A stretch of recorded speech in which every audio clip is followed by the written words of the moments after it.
Lent காலங்களில் முதலாவது ஞாயிற்றுக்கிழமையில் நம்ம வந்திருக்கோம். இந்த ஞாயிற்றுக்கிழமையில் கூட கடவுளோட திரு சந்நிதிக்கு வர்றதுக்கும் கடவுளுடைய நாமத்தை துதிச்சு மகிமைப்படுத்துறதுக்கும் நமக்கு ஒரு வாய்ப்பு தந்த கடவுளை நினச்சி நாம் அவரை துதிச்சு மகிமைப்படுத்துவோம். ஒரு கடல் பகுதி, கரேபியன் கடல்னு சொல்லுவாங்க.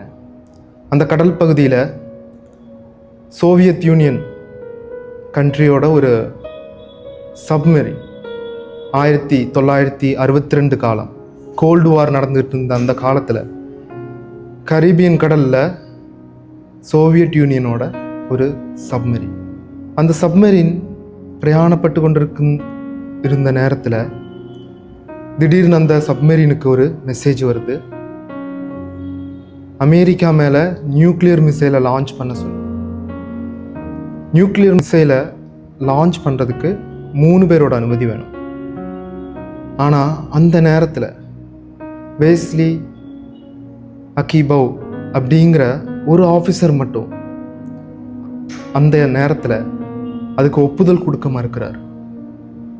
அவங்க எவ்வளவோ முயற்சி செய்து பார்த்தும் அவர் அந்த நியூக்ளியர் மிசைலை லான்ச் பண்ணுறதுக்கு பர்மிஷன் கொடுக்கல.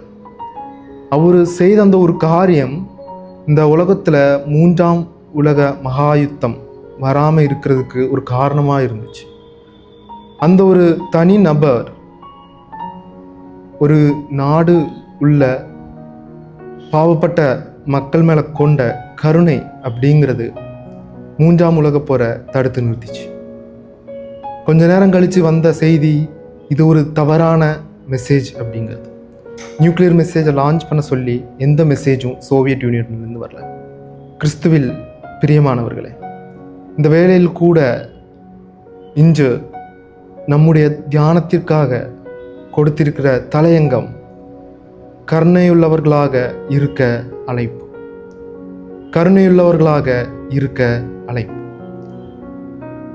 மார்க்கு எழுதின சுவிசேஷம் 1ஆம் அதிகாரம் வசனங்கள் 40 முதல் 45 வரை நாம் வாசிக்கும் பொழுது அந்த இடத்துல ஒரு குஷ்டரோகியை பற்றி சொல்லியிருக்கு. அந்த குஷ்டரோகி இயேசுவை தேடி வர்றான். இயேசுவை தேடி போய் அந்த குஷ்டரோகி கேட்குறான், கர்த்தரே, உமக்கு சித்தமானால் என்னை சுத்தமாக்கும் என்று. அந்த நேரத்தில் இயேசு கிறிஸ்து மனமிறங்கினவரா அவனை சுத்தமாக்குற ஒரு நிகழ்வு நம்மளால் பார்க்க முடியும். பல வேளைகளில் நாம் செய்கிற ஒரு சிறிய தவறு, நாம் செய்கிற தவறுகளை நாம் உணர மாட்டேங்கிறோம். அப்படி உணர்ந்தாலும் நம்ம செய்த தவறுகளை நம்ம கடவுள்கிட்ட இருந்து மறைக்கிறதா நினச்சி மற்றவர்கள் முன்னாடி ஒரு போலியான வாழ்க்கை வாழ்ந்துட்டு இருக்கிறோம். நம்ம பல வேளைகளில் பல தீர்மானங்கள் எடுக்கும்போது அந்த சப்மெரினில் இருந்த மற்ற 2 ஆஃபீஸர்களை போல நம்ம அவசரப்பட்டு பல தீர்மானங்கள் எடுத்துடுறோம். நம்ம அதை ரெக்ரெட் பண்ணாலும் கடவுளிடத்தில் மன்னிப்பு கேட்பதற்கோ இல்லைன்னா கடவுளிடத்தில் நம்மளை முழுவதுமாக அர்ப்பணிப்பதற்கோ நம்ம தயாராகிறது. லெந்து காலங்களில் உணவில் நம்ம கட்டுப்பாடு பண்ணுறோன்னு பொருத்தனை செய்கிற பல வேளைகளில் நம்மளுடைய வாயின் வார்த்தைகளையோ இல்லைன்னா நம்முடைய இருதயங்களின் எண்ணங்களையோ நம்ம இந்த ஒரு நோன்புக்குள்ளே கொண்டு வர்றதில்லை. நம்மளுடைய உண்மையான முகம் யாருக்கும் தெரியாது அப்படிங்கிற ஒரு நினைப்பில் நம்ம வாழ்கிற நேரத்தில் கடவுள் நம்மளுடைய உள்ளத்தை அறிந்தவராய் இருக்கிறார். ஒவ்வொரு வேளையும் நாம் செய்கிற ஒவ்வொரு பாவங்களும் செய்கிற ஒவ்வொரு நன்மைகளையும் பார்க்கிற கடவுளாய் நம்முடைய கடவுள் இருக்கிற வேளைகளில் நாம் நம்மை முழுவதுமாக கடவுளிடத்தில் அர்ப்பணிப்பதற்கு தயாராவதில்லை. இந்த லெந்து காலங்கள் நாம் தயாராகும் காலங்கள்.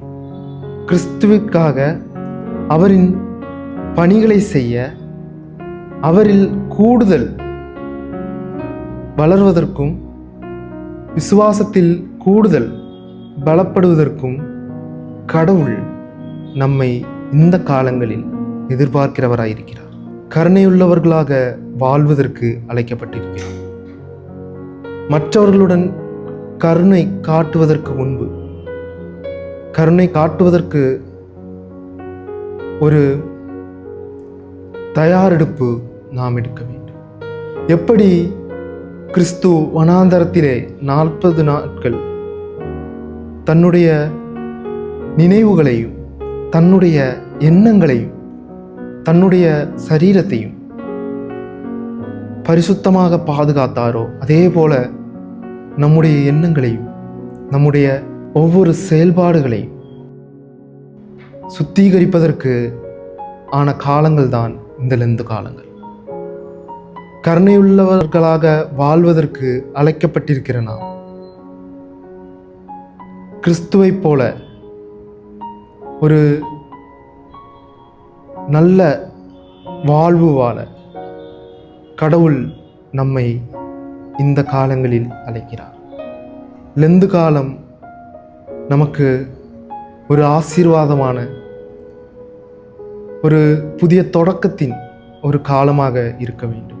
இந்த லெந்து காலங்களில் முதலாவது ஞாயிறு எல்லாவரும் கடவுளின் திருசந்நிதி முன்பாக நல்ல ஒரு தயாரெடுப்போடு நம்முடைய பாவங்களை கடவுளிடத்தில் அறிக்கை செய்து அவைகளை விட்டுவிட்டு உணவில் மட்டுமல்ல, நம்முடைய செயல்களில் நம்முடைய எண்ணங்களில் நாம் ஒரு நல்ல வாழ்வு வாழ கடவுள் நம்மை பலப்படுத்துவாராக, வழி நடத்துவாராக. ஆமீன். நாம் கண்களை மூடி ஜெபம் செய்வோம். சர்வசக்தியும் மகா கிருபையும் உள்ள எங்களுடைய பரலோக பிதாவே, இந்த வேளையில் கூட உம்முடைய பிள்ளைகளாக இந்த லெந்து காலத்தின் முதலாவது ஞாயிற்றுக்கிழமையிலும் உம்முடைய திருசந்நிதியில் கூடி வருவதற்கு, உம்முடைய வசனங்களை கேட்பதற்கு நீர் எங்களுக்கு எத்தனை அதிக கிருபை செய்திருக்கிறீர். அதனை நினைத்து நாங்கள் உம்மை ஸ்துதிக்கிறோம், நன்றி செலுத்துகிறோம். தெய்வமே, இந்த லெந்து காலங்களில் நாங்கள் உண்மையாக வாழ, உம்முடன் சேர்ந்து வாழ, விசுவாசத்தில் பலப்படவும், தெய்வமே நாங்கள் செய்கிற ஒவ்வொரு செயல்களும் தெய்வமே உம்முடைய நாம மகத்துவத்திற்கு வேண்டிட்டு செய்வதற்கும், தெய்வமே உம்முடைய பிள்ளைகளை இந்த லெந்து காலங்களில் உம்முடைய தூய ஆவி கொண்டு தெய்வமே பலப்படுத்துமாறு நாங்கள் உம்மை வேண்டி கேட்டுக்கொள்கிறோம். தெய்வமே, இந்த லெந்து காலங்களில் எங்களுடைய செயல்களும் எங்களுடைய சிந்தைகளும் தெய்வமே அது உம்முடன் சேர்ந்து இருப்பதற்கும், தெய்வமே உம்முடன் சேர்ந்து நாங்கள் வளர்வதற்கும் கிருபை தாரும். இயேசு கிறிஸ்துவின் மூலம் ஜெபம் கேளும் நல்ல பிதாவே. ஆமென்.